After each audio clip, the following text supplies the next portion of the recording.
Hello and welcome to Just One More Watch. Welcome today to something a little bit different. It's not 10 minutes of positivity and praise, it's 10 minutes of negativity and nastiness, of disrespectful dirt dishing. Today I'm going to talk about 5 watch brands that I will never buy. I will never spend a single cent on. Now, I know what you're thinking. Jody, you're going to talk about a bunch of expensive brands that you'd never buy because you're a tight arse. Well, you're not entirely wrong. Some of these brands are beyond my purchasing power, but even if I had the cash to splash, there's no way I'd drop it on any of these. And I'm not going to include Richard Mille and Hublot today because you get no points for low-hanging fruit.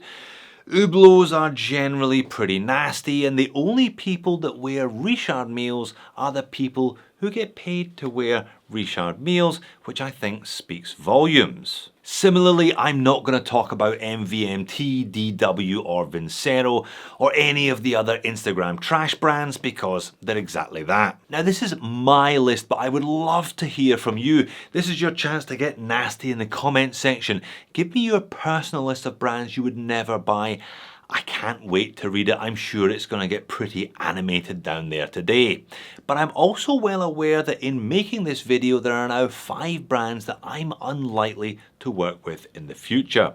5 brands that were dotting the I's and crossing the T's on lucrative brand ambassadorial contracts that they have now just dropped into the shredder. If you appreciate my personal sacrifice, I would appreciate a thumbs up on the video. Let's get on with it. And like I said, I'm going to start with a brand that I actually quite like, but a brand that I could nonetheless never see myself dropping the necessary coin on.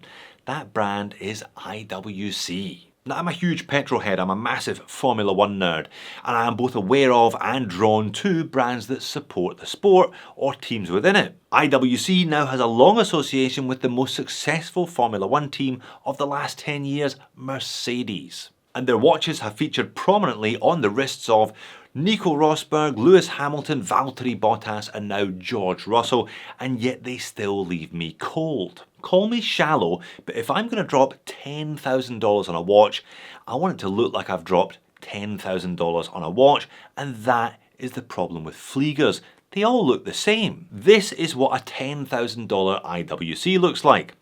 This is what a $500 Laco looks like, and this is what a $150 AliExpress Chronos Flieger looks like.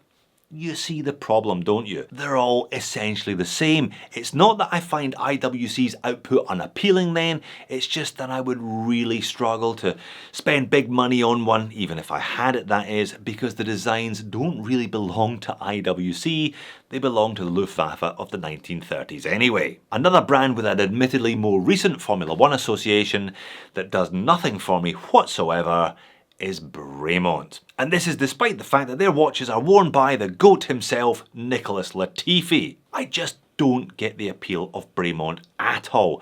They're a newer watch brand, having only been founded 20 years ago, and if you look at their choice of brand ambassadors, it's clear they're going for some special forces / hard man marketing shtick. And you know, that's fair enough. If that's how they want to market their stuff, then that's entirely up to them. It just doesn't do anything for me personally. And neither do their designs, to be honest. I've had a couple of good looks now through their catalogue.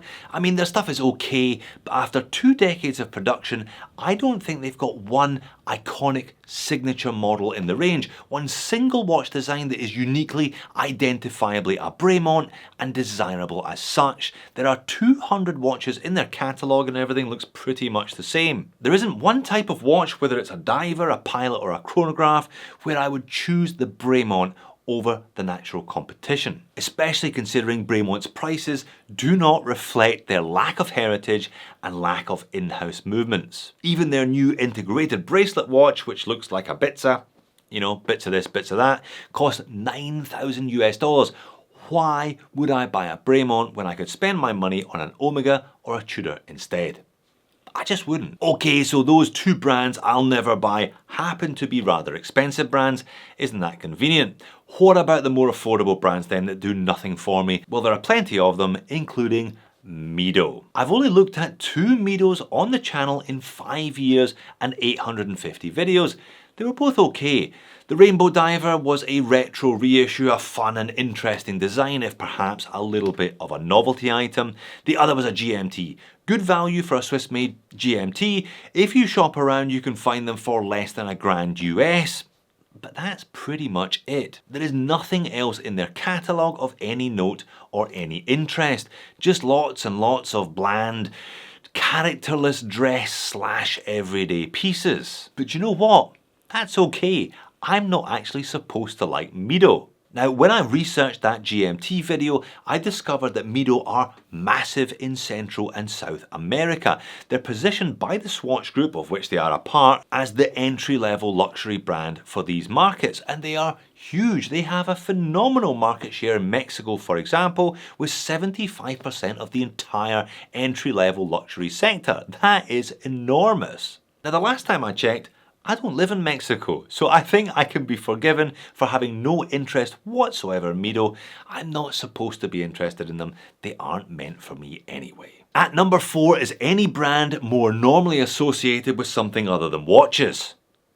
My God, does that even fit on the screen? You know what I mean though. For example, Calvin Klein. I will buy their underwear, though perhaps not those ones, but I will not buy their watches. Adidas, I'll buy their shoes, but not their watches. Armani, I'd wear their suits, but not their watches. Casio, I'd buy their calculators. Alright, skip that one. Gucci, Chanel, Tommy Hilfiger, Louis Vuitton, Ralph Lauren, no thank you. Even Ralph Lauren didn't wear a Ralph Lauren, he wore a Cartier. If he won't wear one of his watches, then why should I?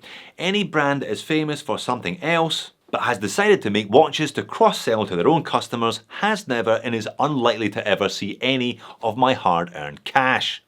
Hang on a minute, I think people refer to them as fashion brands. And finally at number 5 it is Meistersinger, a brand that only sells watches with one hand.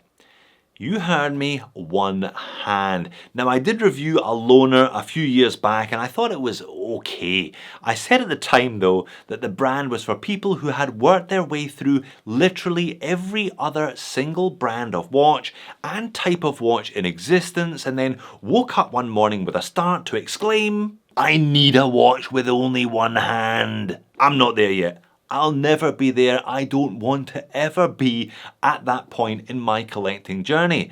They aren't cheap either. They start at like $1,500 US because they contain Swiss movements.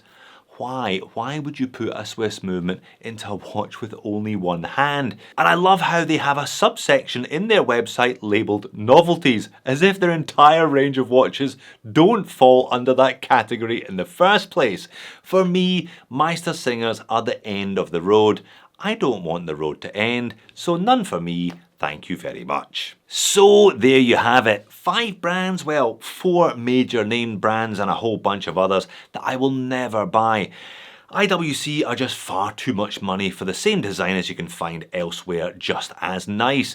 Bremont do nothing for me whatsoever, and that situation is unlikely to change regardless of their Gotifi connection. Mido are so bland that I've already forgotten what I said about them, and anyone who makes anything other than watches as their primary business concern, with one obvious exception of course, will not get my cash. And One-Handed Wonders by Meistersinger, the buffer, the hard stop at the end of the watch collecting track, no thanks. But that's me. What about you? Tell me the watch brands that would never disgrace your wrist, that you would never wear in a month of Sundays. I can't wait to read the comments. If you like this nasty style, well, mildly nasty anyway, why not check out another of my Sunday roast series here and here. Thanks for watching this one. I will see you all again in a future video, I hope.